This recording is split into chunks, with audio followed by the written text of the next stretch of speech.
Your word is the power that you have to create, not just a sound or a written symbol. The word is the most powerful tool you have as a human. It is the tool of magic.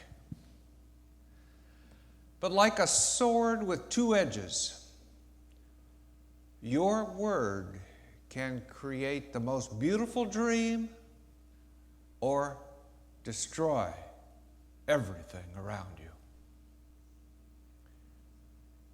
Your word can set you free or enslave you even more than you know. All the magic you possess is based on your word. Your word is pure magic, and misuse of your word is black magic. So says Don Miguel Ruiz. When we make mistakes,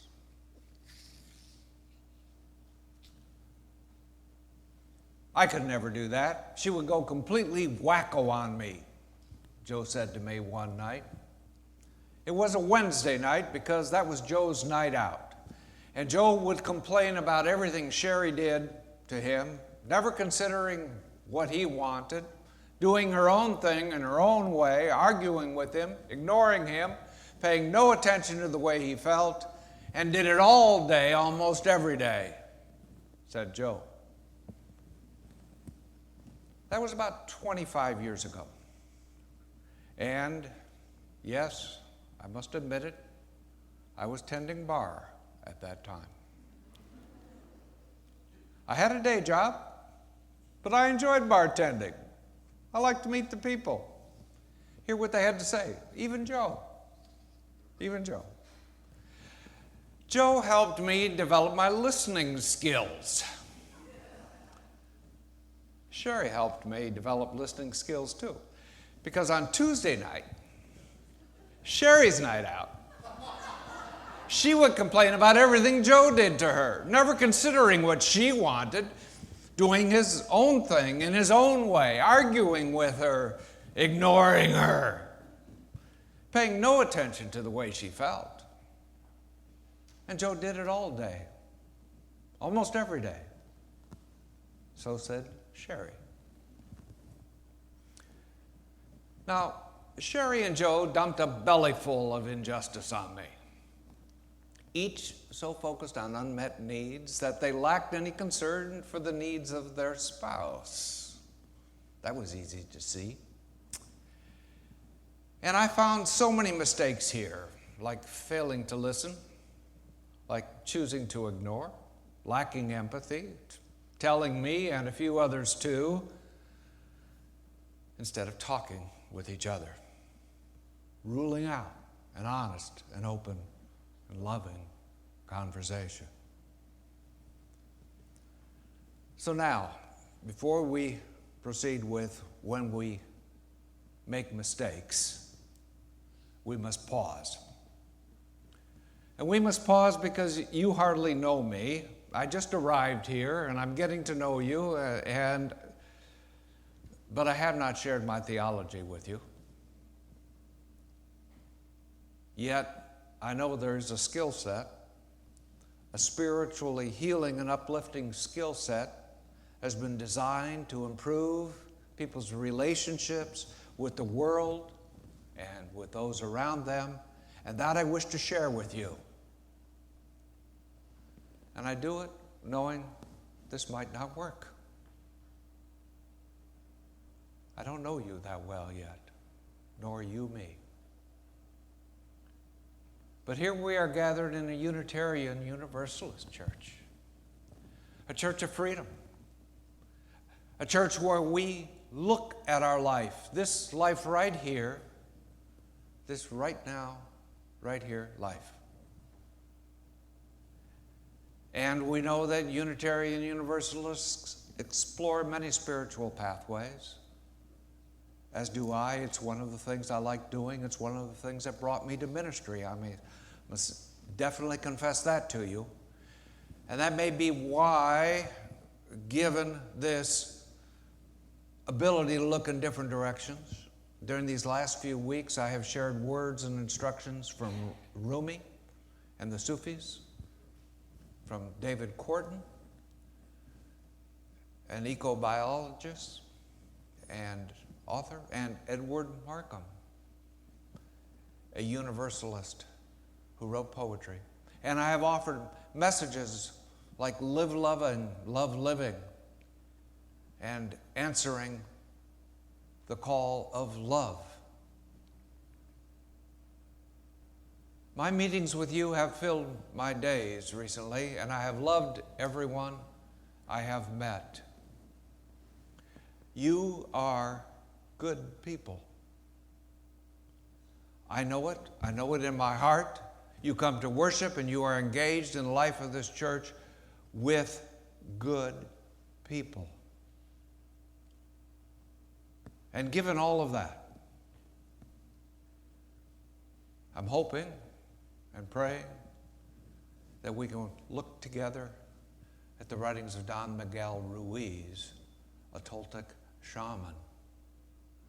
A Toltec shaman who not only is willing to look at life from the way he sees it, but is also able to focus on the one word that has driven almost everything I have shared with you in my first 2 months here: the power of love. Now, Ruiz was once a U.S. physician, but he returned to his home and he heard the words of his shaman grandmother, and that led him to write the Four Agreements. This book points toward a better life, a life lived and filled and exuding the power of love.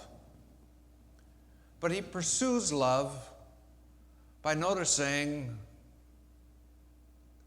the obverse of love, that many cannot find a better life because they are linked to a vexing, distressing, disconcerting, and embarrassing dream that guides them, an inner dream, an inner dream.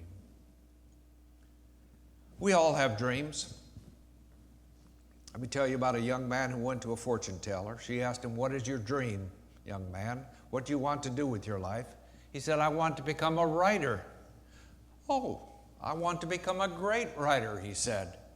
"How do you define great?" "I want to write things that the whole world will read, things people will react to on an emotional level, things that will make them scream, cry, wail, howl in pain, desperation, and anger." And the psychic said, "It will be so." And that man achieved his dream. He's the person who writes the error messages for Microsoft.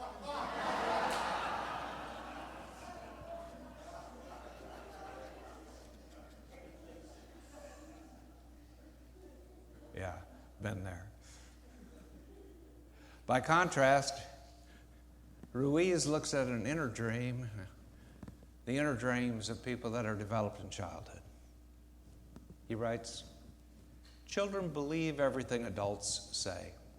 We agree with them, and our faith is so strong that this belief system controls our whole dream of life.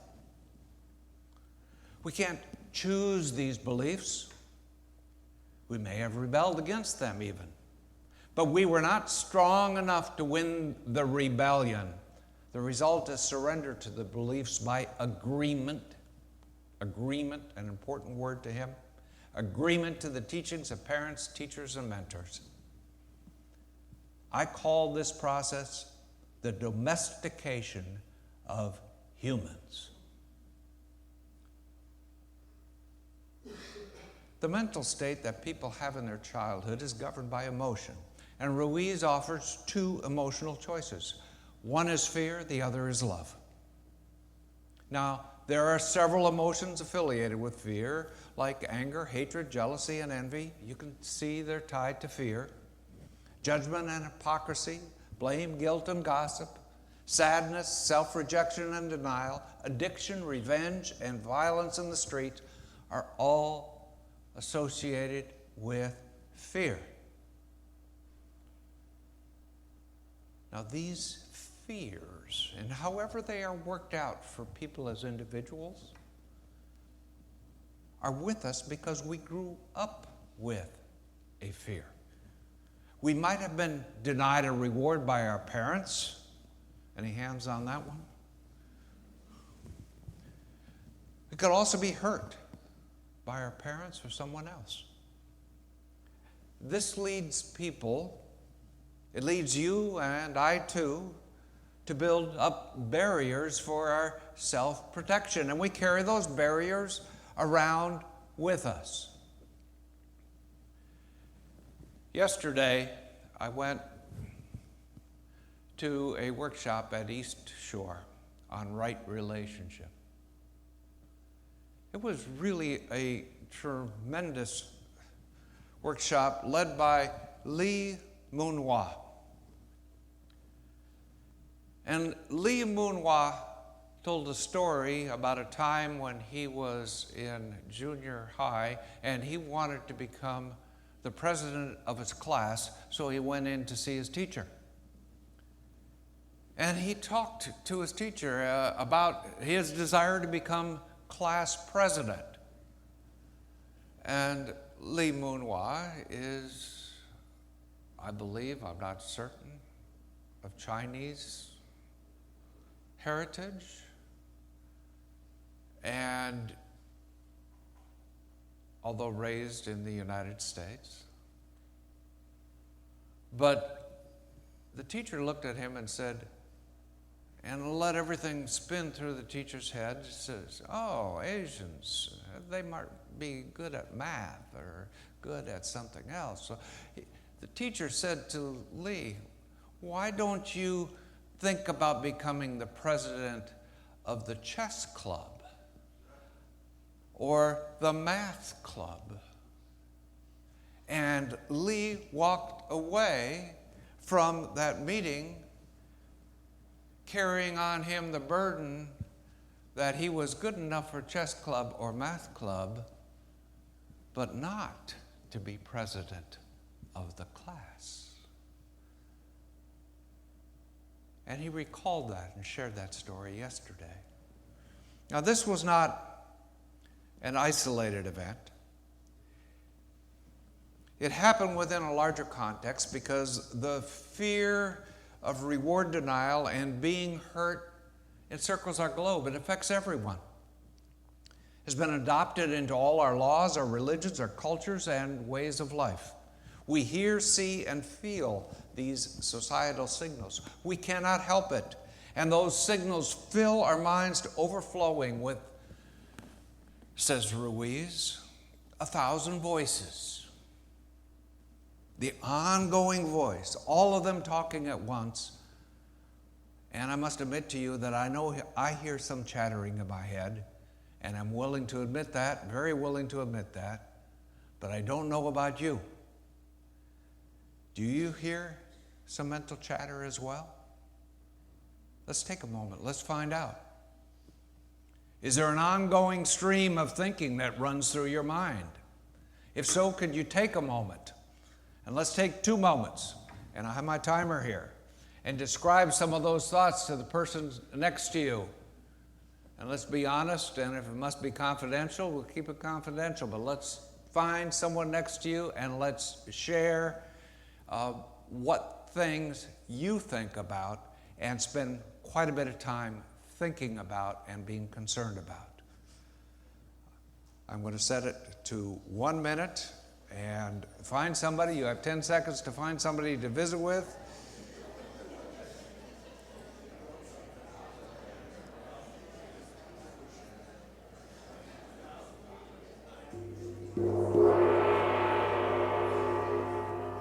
Let's turn around and go to the other person and share something that you think about. And if you don't think you are thinking about or you don't have anything to share with anybody, just sit back and consider for a minute and see if you are really and truly not thinking. But go ahead.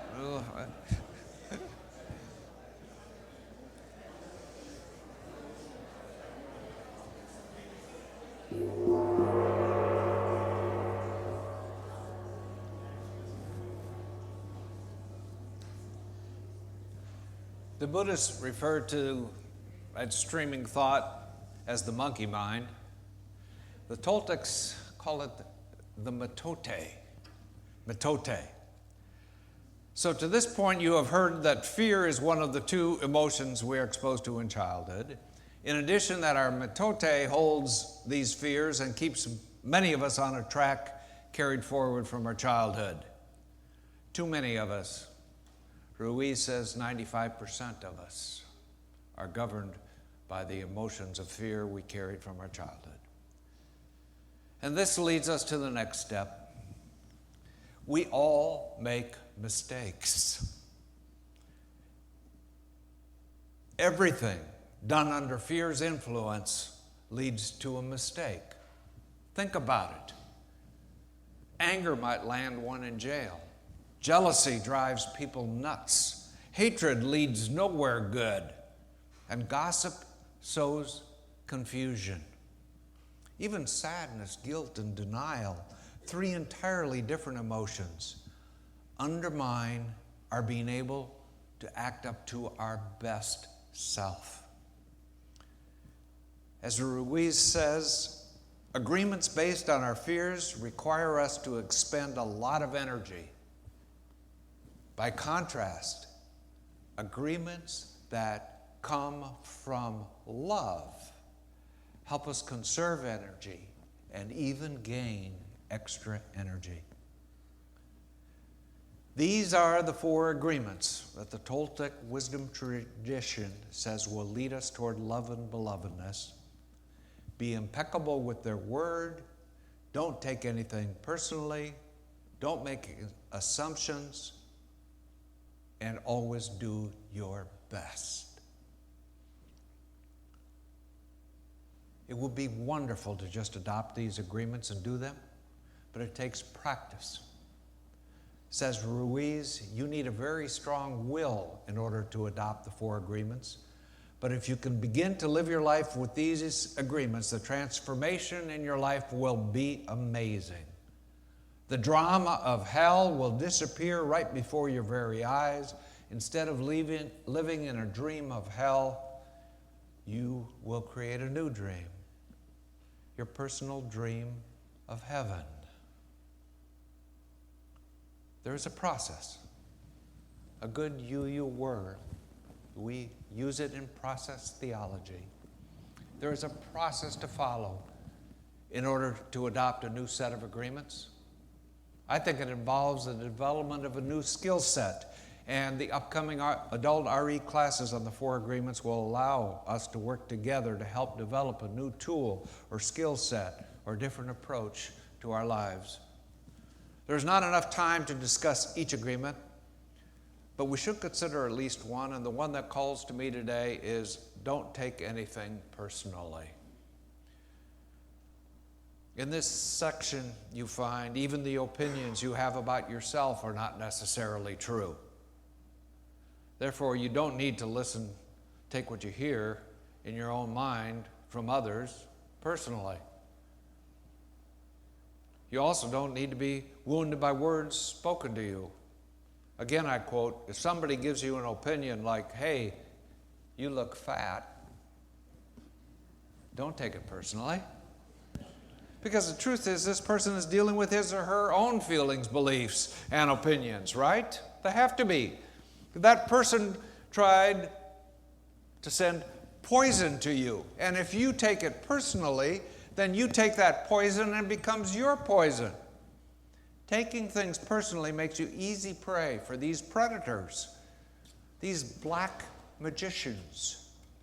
They can hook you easily with one little opinion and feed whatever poison they want. And because you take it personally, you eat it up. Now, with this world of ours being as mixed up as it is, it does not take much imagination to realize that even the most well-meaning of people could say something that upsets you,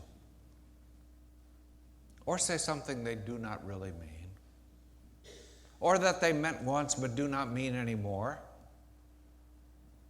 or that they have a headache. Who knows? Don't take it personally.